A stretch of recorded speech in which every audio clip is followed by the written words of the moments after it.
बच्चों कैसे हैं आप लोग? कैसे हैं? बढ़िया। Very very warm welcome to our YouTube physics channel. हमारा जो चैनल का नाम है that is A to Z physics tutorial. मैं आपका उसमें बहुत बहुत स्वागत करता हूं। और आज हम लोग थोड़ा और आगे के टॉपिक्स देखते हैं। कल हम लोग ने देखा था कि किस तरह से कूलम्स लॉ का एनिमेशन भी हम लोग ने डाला था कि कूलम्स लॉ किस तरह से काम करता है, कूलम्स लॉ का फार्मूला क्या है। आज उसकी थोड़ा एक टॉपिक और आगे बढ़ेंगे और हम लोग आज देखेंगे vector form of Coulomb's law, क्योंकि बेसिकली कूलम्स लॉ का काम है to calculate the force between the charges, और फोर्स एक वेक्टर क्वांटिटी है। इसलिए जब तक उसके वेक्टर फॉर्म में ले जाएंगे तब तक वो रिजल्ट पूरी तरह से समझ में नहीं आ सकता कि exactly how the forces are. तो हम लोग ने कल फोर्स का नेचर देख लिया था। फोर्स क्या था? F = 1/4πε/Q1Q2/r²। लेकिन उसका वेक्टर फॉर्म में कैसे वो रिजल्ट होगा उसी को हम देखने की आज कोशिश करेंगे। ठीक है, तो बच्चों कल हम लोग के लिए हम लोग ने जो चार्जेस इमेजिन किए थे वो दो चार्जेस थे। एक चार्ज था Q1 और दूसरा चार्ज है Q2। ये दो पॉइंट चार्जेस हैं, these are the 2 point charges जो रखे हुए हैं and they are separated by a certain distance। But यहाँ पर जो डिस्टेंस है r, of course the distance is r, तो ये चार्ज इस पर फोर्स अप्लाई करता है। तो अगर ये चार्ज इस पर फोर्स अप्लाई करेगा इसको मैं आज में कहूंगा this force on 2 due to 1, it's F21 vector. और अगर ये चार्ज इस पर फोर्स अप्लाई करेगा, क्योंकि फोर्स का मैग्नीट्यूड तो सेम है लेकिन डायरेक्शन तो अलग अलग है, तो अगर ये चार्ज इस पर फोर्स अप्लाई करेगा तो इसको मैं कहूंगा बच्चों आज फोर्स ऑन 1 ड्यू टू 2। इसलिए अब ये डिस्टेंस अगर मैं इस तरफ जाऊंगा, जैसे आप इस तरफ जाए और इस तरफ जाए, तो हो सकता है कि डिस्प्लेसमेंट का मैग्नीट्यूड बराबर हो लेकिन डिस्प्लेसमेंट सेम नहीं है, क्योंकि डिस्प्लेसमेंट का डायरेक्शन अपोजिट है। इसलिए अगर मैं यहां से इस तरफ जा तो इसको मैं कहूंगा R21। लेट से इसको मैं R21, क्योंकि यहां पर F1 लिख रहा हूं तो मैं R21 इसको लिखता हूं। Towards 2 from 1, this is the distance towards 2 from 1। और मैं अगर यहाँ पर आऊँगा तो इसको मैं इस तरह से लिखूंगा, इसी को that is towards 1 from 2। ठीक है, इसको हम लोग ने इस तरह से लिखा, लेकिन आपको मेंशन करना पड़ेगा ये क्या है। सो F21 क्या है हमारा बच्चों? F21 is a force on Q2 due to Q1। ये जो Q2 है इस पर जो Q1 की वजह से फोर्स आ रहा है वो ये है। और आपका R बच्चों R21 जो मैं लिख रहा हूं यहां पर R21 is a displacement towards Q2 from Q1। यहां से आना चले तो आप लोग R21 लिख लेंगे। सिमिलरली अगर मैं इस तरफ आऊं तो F12 कितना होगा बोलिए? F12 क्या लिखेंगे? Force on 1 due to 2, force on Q1 due to Q2।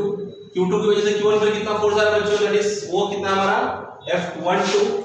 और हमारा है R12 is a displacement towards Q1 from Q2। सो ये सब हमारे एब्रिविएशंस हैं, इसको हम लोगों ने लिखा हुआ है।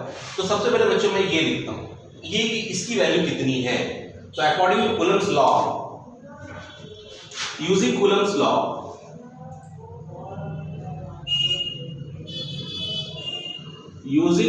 लॉ, F21 को क्या लिखा जा सकता है बच्चों? F21 को क्या लिख सकते हो? इस पर कितना फोर्स एक्ट हो रहा है Q1 की वजह से? बोलिए कितना आ रहा है?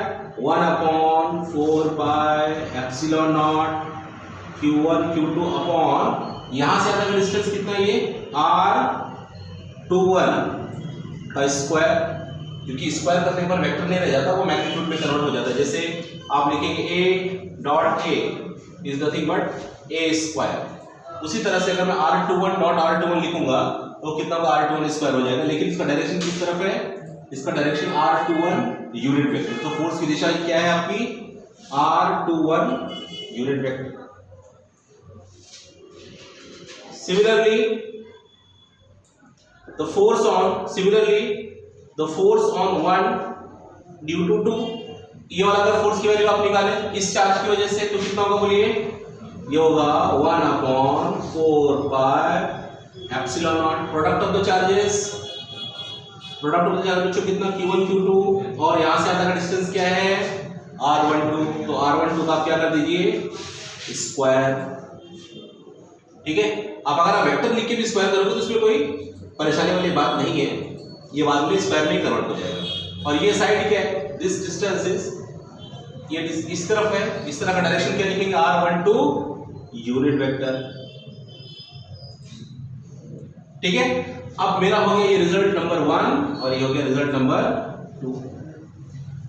अब यहां पर देख लीजिए कि जो आपका R वेक्टर 21 है, इसका जो स्क्वायर है ये आपका R21 स्क्वायर के ही बराबर होगा, क्योंकि R21 डॉट अगर आप लिखोगे तो ये R21 स्क्वायर ही होता है।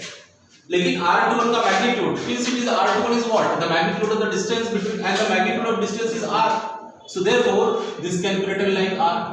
ये आपका R स्क्वायर के बराबर होगा। सिमिलरली अगर आप इस R12 को भी लिखेंगे तो आपका जो R वेक्टर 12 है तो किसके बराबर होगा बच्चों R12 स्क्वायर के, which is equal to also equal to R square. ये डिस्टेंस का भी मैग्नीट्यूड R के बराबर है R स्क्वायर, लेकिन ये दिशा अपोजिट है, ये डायरेक्शन और ये डायरेक्शन एक दूसरे की क्या है अपोजिट है, and therefore R12 is equal to minus of R21।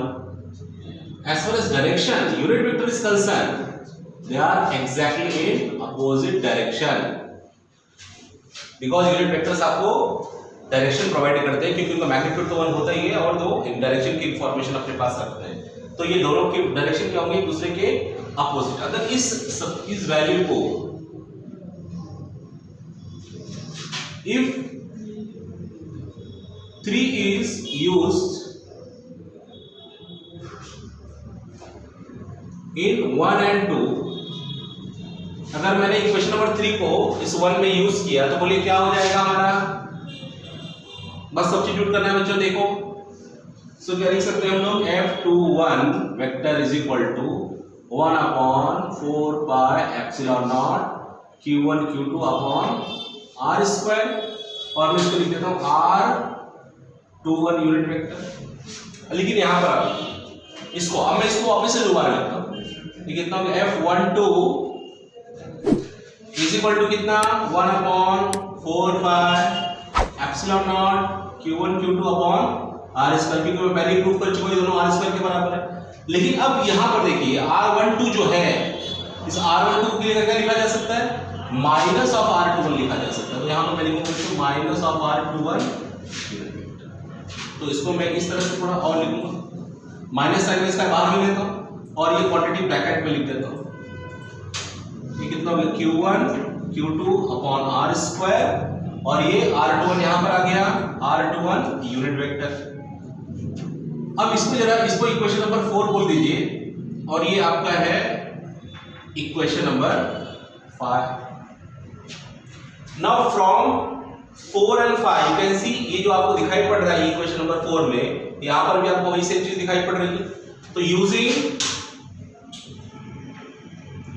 Equation number 4 इन 5 क्या होगा बच्चों F12 is equal to minus of, इसकी जगह ये सब्स्टिट्यूट करेंगे क्योंकि ये पूरा का पूरा ब्रैकेट जो है ये है, दैट इज F21।